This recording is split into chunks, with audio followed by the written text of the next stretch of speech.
진리는 누가 들어도 인정할 수밖에 없는 직설적인 모습으로 표현될 수도 있지만, 말이 안 되는 것처럼 보이면서도 곱씹어 보면 모순처럼 보이는 것에 숨어 있을 수도 있습니다.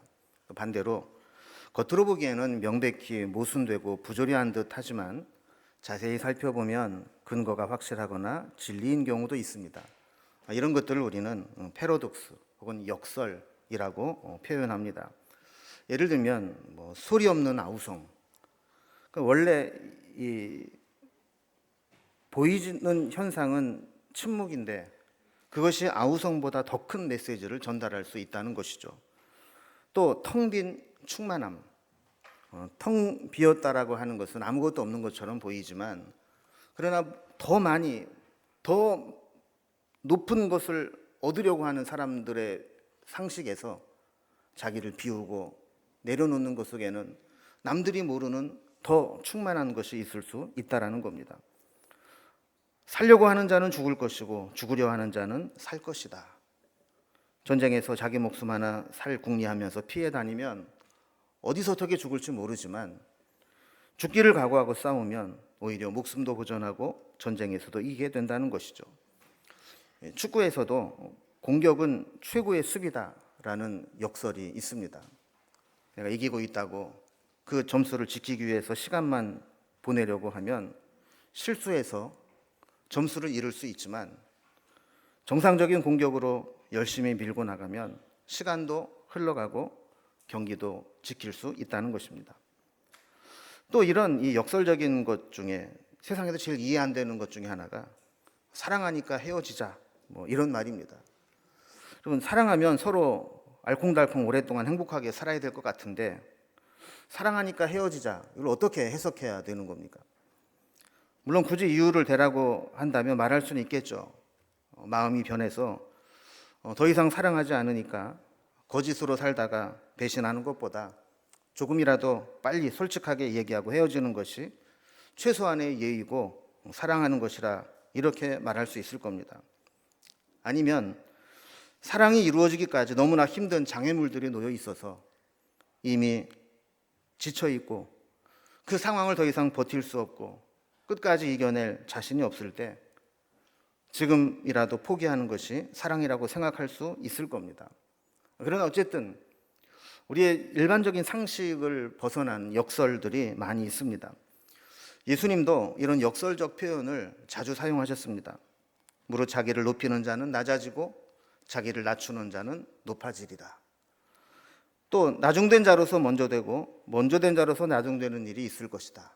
이런 말씀들도 보면 일반적인 상식과는 역설되는 진리를 알 수 있습니다. 오늘 본문에도 보면 이런 역설적 진리를 말씀하십니다. 7절에 보면 그러나 내가 너희에게 실상을 말하노니 내가 떠나가는 것이 너희에게 유익이라, 이렇게 말씀합니다.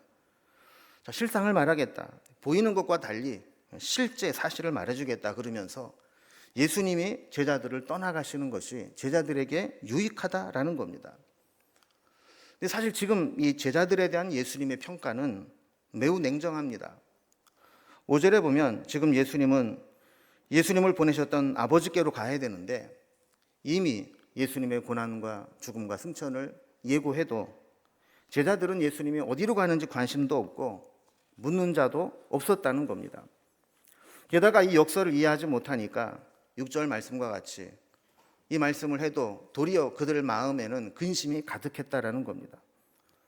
12절에서는 이렇게 말씀합니다. 내가 아직도 너희에게 이를 것이 많으나 지금은 너희가 감당하지 못하리라. 여러분, 이런 겁니다. 마치 선생님이 수업은 다 끝났고 진도는 다 나가서 종강을 해야 되는데 제자들을 보니까 도무지 가르친 내용을 이해하지 못하는 것 같고 이 상태로는 시험을 치를 수준이 못 된다고 판단하는 것과 같은 것이죠. 여러분, 그렇다면 예수님은 제자들과 더 함께 있으면서 훈련하고 양육해야 됩니까? 떠나가셔야 됩니까?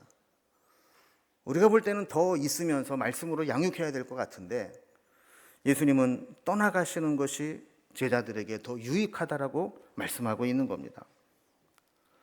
이 말씀을 왜 하셨는지 오늘 본문을 전체적으로 이해하면서 한번 다가가 보겠습니다.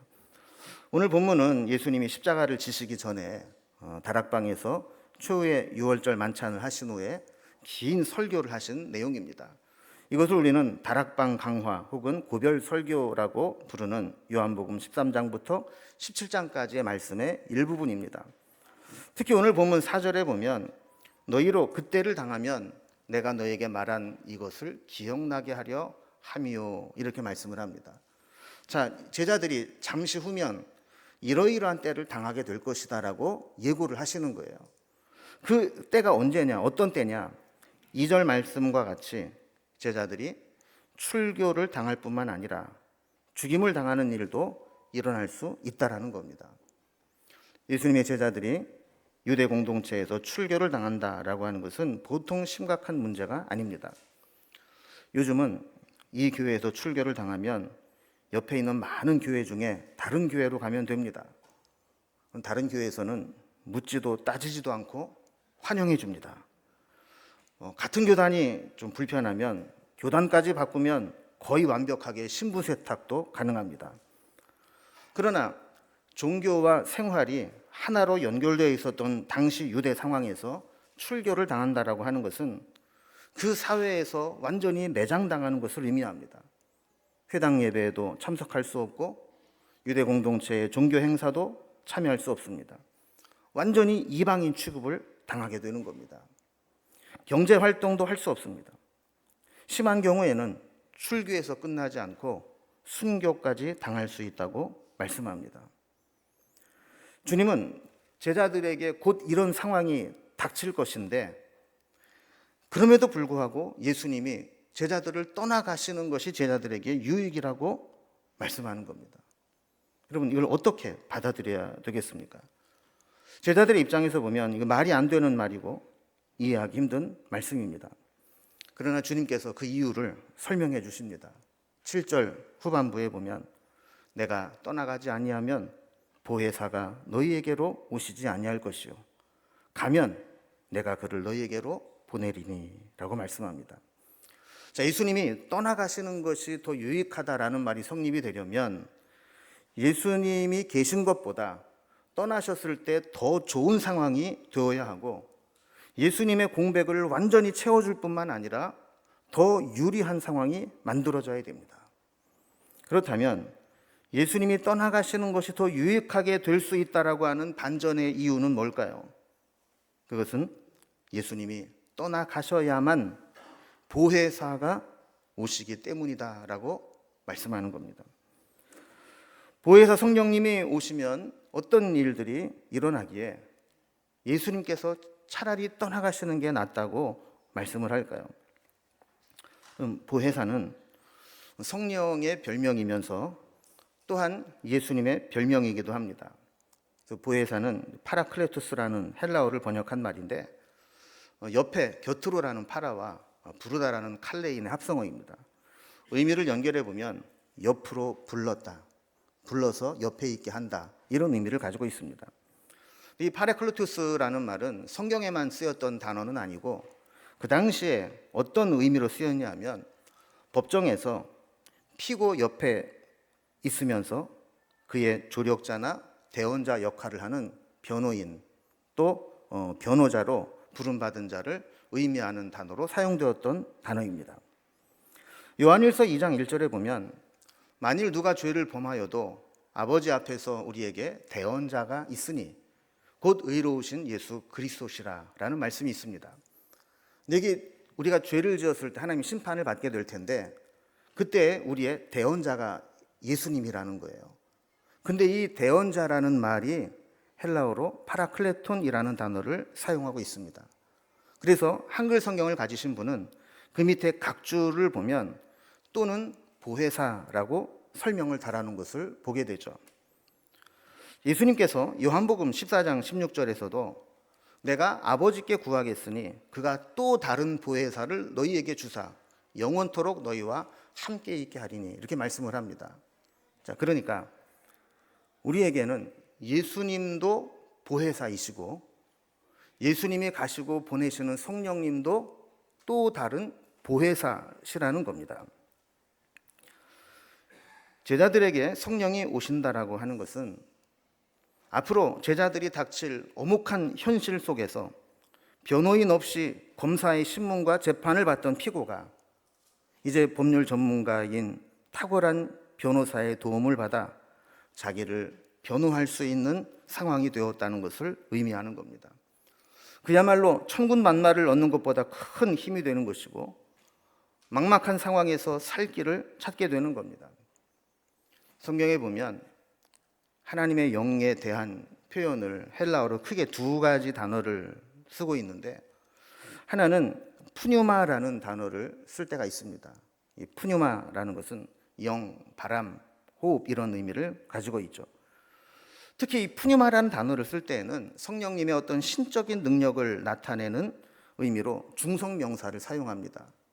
그런데 여기에 파라클레토스라는 단어를 쓸 때는 법정에서 변호사 역할을 하는 남성 명사를 사용해서 어떤 인격적인 존재로 묘사하고 있습니다. 그래서 그 성령님은 어떤 하나님의 어떤 능력을 나타내는 정도가 아니라 변호사와 같은 분으로 내 곁에서 인격적인 교제를 하고 나누시는 분으로 설명하고 있다는 겁니다. 그러니까 지금 제자들이 곧 당하게 될 엄혹한 현실 속에서 예수님이 떠나가고 없는 더 막막한 상황을 만나게 되겠지만, 그 예수님이 가셔서 보내시는 보혜사 성령님이 오시면 제자들을 보호하시고 변호해 주시는 역할을 하시겠다라는 겁니다. 그리고 오늘 왜 이 본문을 선택했는지는, 오늘이 바로 오순절 성령강림 사건을 기념하는 성령강림 주일이기 때문입니다. 사람들은 보통 중요한 사건을 일어난 날을 기념하면서 그 의미를 되새깁니다. 여러분, 젊은 사람들은 9월 17일을 중요하게 여긴다고 합니다. 왜냐하면 그날을 이제 고백데이라고 부르는데, 만약에 남녀가 그날 고백해서 사귀기 시작하면 크리스마스 날이 사귄 지 100일이 된다는 거예요. 그러면 성탄절도 즐기고 사귄 지 100일도 즐기고 이런 낭만을 이제 추구해서 그렇다고 합니다. 그런데 이와 비슷한 이제 교회 절기도 있습니다. 부활절부터 50일이 지나면 오순절이 되죠. 그래서 부활절부터 오순절까지의 이 50일을 기쁨의 50일이라고 부르며 지키게 됩니다. 이 기쁨의 50일은 교회 역사로 볼 때 성탄절을 지키기 전에 대림절을 지키고 또 부활절을 지키기 전에 사순절을 지키는 것보다 훨씬 더 오래되었습니다. 초대교회는 이 오순절, 또 그 오순절에 임하기까지 기쁨의 50일을 매우 중요하게 여겼다는 것을 알게 되는 거죠. 이 오순절 교단에서는 성령 강림하면 성령의 은사를 강조하지만, 이 성경을 잘 보면 오순절 성령 강림 사건은 어떤 은사보다도 더 중요한 의미들을 가지고 있습니다. 사도행전 2장에 기록된 것처럼 주님이 부활하신 후 50일이 지나 성령이 오셔서 마가의 다락방에 모여 기도하는 제자들에게 성령이 임하심을 체험하게 되죠. 이때 성령 받은 사람들이 모여서 교회가 세워지게 됩니다. 그리고 그 교회는 세워지면서부터 전도와 선교하는 일들을 하면서 선교의 역사가 시작되게 되는 거죠.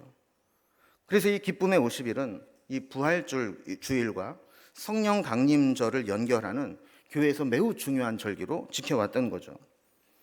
이제 다시 본문으로 돌아와서 주님께서 승천하신 후에 보내실 성령님이 오셔서 행하실 일들을 이렇게 설명합니다. 8절에 보면 그가 와서 죄에 대하여 의에 대하여 심판에 대하여 세상을 책망하시리라.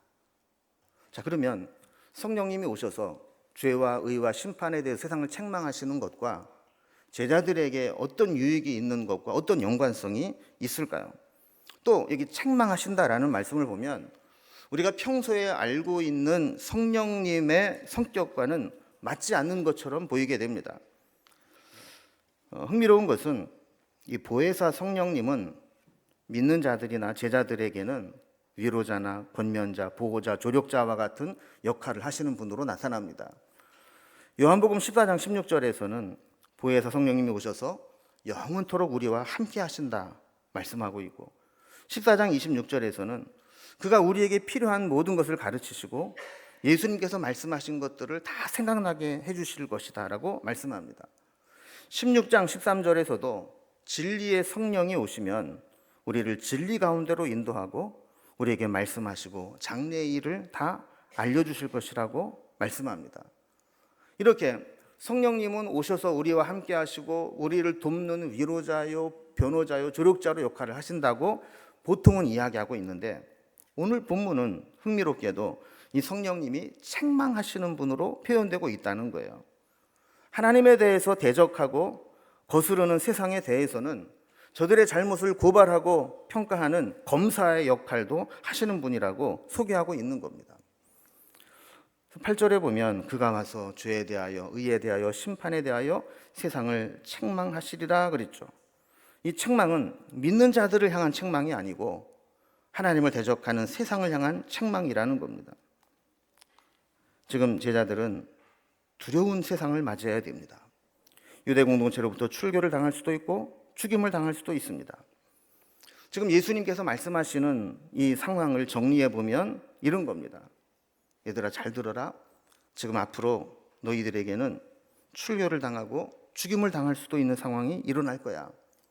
그때가 되면 기억나도록 내가 지금 미리 이야기하는 거야. 내가 떠나가는 게 너희들에게 더 유익해. 왜냐하면 내가 떠나고 나면 보혜사가 오실 것인데, 그분이 오시면 제자들을 정죄하고 박해하고 출교하고 죽이려 했던 세상을 책망하시고 너희를 보호해 주실 거야. 이게 내가 말하고자 하는 실상이야. 이 말씀이 오늘 본문의 줄거리입니다. 그래서 아까 살펴본 말씀과 같이 4절에 보면 오직 너희에게 이 말을 한 것은 너희로 그때를 당하면 내가 너희에게 말한 이것을 기억나게 하려 함이요라고 말씀한 겁니다. 우리는 세상과 맞서야 할 때를 만나게 됩니다. 하나님을 대적하고 하나님의 자녀들을 고통스럽게 하는 세상과 그 세상의 거센 풍랑을 마주해야 될 때를 만나게 된다는 겁니다. 만약에 이때 나 혼자 그 세상의 거센 풍랑을 견뎌내고 이겨내야 한다면 얼마나 힘들고 고통스럽겠습니까? 그러나 그때 우리가 기억해야 될 것이 있는데, 우리가 그 거센 세상의 공격을 받을 때 세상을 책망하고 심판하시는 보혜사 성령님이 오셔서 우리와 함께 하신다는 사실을 기억해라 라는 것이 오늘 본문의 말씀이라는 겁니다. 그렇다면 그 성령님이 이 세상을 책망하고 심판하신다고 했을 때 그것이 어떤 의미가 있을까요? 이제 우리가 살펴볼 말씀들을 보면 세상을 죄에 대하여, 의에 대하여, 심판에 대하여 책망하신다라고 말씀했는데, 이게 무슨 의미인지 말씀을 통해서 좀 확인해 보겠습니다. 먼저 죄에 대하여 세상을 책망하신다, 성령님이 죄에 대해서 세상을 책망하신다 그랬을 때 이게 무슨 의미일까요? 세상 사람들은 분쟁이 생길 때 공정하고 상식적인 판결을 얻기 위해 법을 만들고 그 법에 따라 판결하며 죄를 규정합니다. 그러나 세상의 법은 완전하지 못합니다. 법조항 자체가 불완전할 수도 있고 그 법을 집행하는 사법부가 공정하지 못할 수도 있기 때문입니다. 그래서 종종 뉴스를 보면 똑같은 판결이 난 것을 보고도 한쪽에서는 사법부의 현명한 판단에 감사합니다 평가를 하고, 또 반대쪽에서는 편향된 판결에 유감을 표하며 항소하겠습니다 이렇게 반발하기도 하는 겁니다. 그러나 성령님의 판단 기준은 사람이 만든 법이 아닙니다. 하나님의 법에 의해서 판단하시는데 9절 말씀해 보면 죄에 대하여라 함은 그들이 나를 믿지 아니함이요 라고 말씀하고 있습니다. 성령님의 판단 기준은 예수님을 믿고 하나님의 뜻을 따르느냐라는 겁니다. 하나님께서 예수 그리스도를 구원자로 보내셨는데 그를 믿지 않는다면 그것 자체가 죄로 책망을 받을 일이라는 거죠. 두 번째로 성령이 오시면 의에 대하여 세상을 책망하신다 그랬습니다. 죄의 반대 개념이 의죠. 이 세상에서는 죄를 규정하는 것도 쉽지 않지만 의를 규정하는 것도 쉽지 않습니다. 예로부터 돈과 권력과 힘을 가지고 있는 사람은 있는 죄도 없는 것으로 틀어막아 왔고, 없는 자들은 작은 허물도 무거운 처벌을 받는 경우가 많이 있어 왔습니다. 세상은 늘 세상의 힘을 가지고 힘의 원리로 작동합니다. 그러나 누가 의로운지 판단하시는 분은 성령님이라고 말씀합니다. 의롭다고 하는 증거를 이야기하면서 10절에 있는 말씀과 같이 예수님께서 하나님께로, 아버지께로 가니 너희가 나를 다시 보지 못하게 된다고 말씀합니다. 세상은 예수님을 불의하다고 심판해서 십자가에 못 박아 죽였습니다. 만약에 이 의에 대한 판단이 맞는 것이라면 예수님은 십자가에 달려 죽으신 후에 음부에 떨어져야 마땅합니다. 그러나 하나님께서는 예수님을 죽음에서 다시 살리셨고 하나님께로 불러 올리셔서 세상 사람들이 볼 수 없게 되었습니다. 이 말은 세상의 의가 잘못되었다라는 것을 책망하는 것이라는 겁니다. 마지막 세 번째로 성령이 오셔서 심판에 대하여 세상을 책망한다라고 하는 것은 어떤 의미일까요? 세상은 세상 권력과 제국의 힘으로 예수님을 십자가에 못 박아 처형했습니다. 예수님을 심판한 것입니다. 그러나 하나님은 그 예수님을 다시 살리셔서 하늘 아버지께로 이끌어 가셨다고 했죠. 이것 자체가 저들의 심판이 잘못되었고 예수님이 죄 없으시고 의로운 분이라는 것을 증명하는 것이라는 겁니다. 11절 말씀과 같이 세상의 잘못된 심판, 잘못된 판결로 인해서 세상의 임금이 심판을 받았다라고 하는 겁니다. 세상은 자기네 의와 불의를 자기네 기준으로 판단해서 예수님과 믿는 자들을 정죄하고 심판했습니다. 그러나 하나님은 도리어 이런 잘못된 판결을 내린, 잘못된 심판을 한 세상을 정죄하며 심판하시겠다고 하는 겁니다. 그러니까 주님의 제자들을 박해하고 억압하는 자들을 성령이 오셔서 심판하시게 되면 주님의 제자들은 자유함을 얻게 된다라는 것이죠.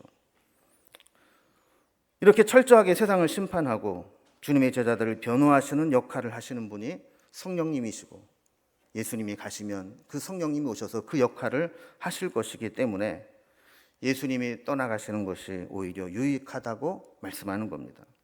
그러니까 예수님이 떠나가셨으면 성령님을 모셔드려야 됩니다. 성령님이 함께 하시는 삶을 살아야 됩니다. 예수님이 떠나고 없는 우리에게 보혜사 성령님의 역할은 절대적입니다. 성령님의 도우심 없이 신앙생활하는 것은 불가능합니다. 성령님의 도우심으로 살아가는 삶은 내 힘으로 살아가는 것과는 비교할 수 없습니다. 성령님이 우리와 함께 하시면서 우리에게 도와주시는 힘은 무궁무진합니다. 성령님은 나와 동행하시며 끊임없이 우리를 돕고 계십니다. 우리에게 말씀을 깨닫게 하시고 은혜를 알게 하시고 우리의 연약함을 도우시고 우리의 상한 심령과 병든 몸을 고치십니다. 하나님을 바라볼 때 무한한 감격과 감동을 느끼게 하고 무기력한 심령에 하늘의 힘과 능력을 부어주시기도 합니다. 때로 우리가 하나님의 뜻에서 어긋날 때 우리의 잘못을 깨닫게 하시고 책망하셔서 옳은 길로 돌아오게 하시기도 합니다. 어떤 책에 보니까 성령님이 우리와 함께 하시는 것을 아주 재미있게 비유를 들은 것이 있어 소개합니다. 우리가 성령님의 도우심을 받지 않고 사는 것은 세계 최고의 코치를 곁에 두고 혼자 달밤에 체조하는 것과 같다. 이렇게 설명을 해놨어요. 이렇게 탁구를 이렇게 쳐보면 잘 치는 사람이 있습니다. 근데 그 사람들은 공통점이 있습니다. 누군가 선수급의 사람과 쳤던 경험이 있는 사람들입니다. 잘 치는 사람에게 코치를 받으면서 연습을 해야 실력이 느는 거죠.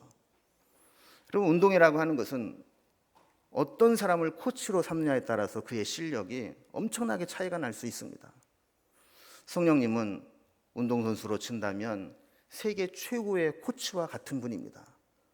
그 최고의 코치를 곁에 두고 혼자 달밤에 체조를 열심히 한들 그 사람의 실력은 늘지 않습니다.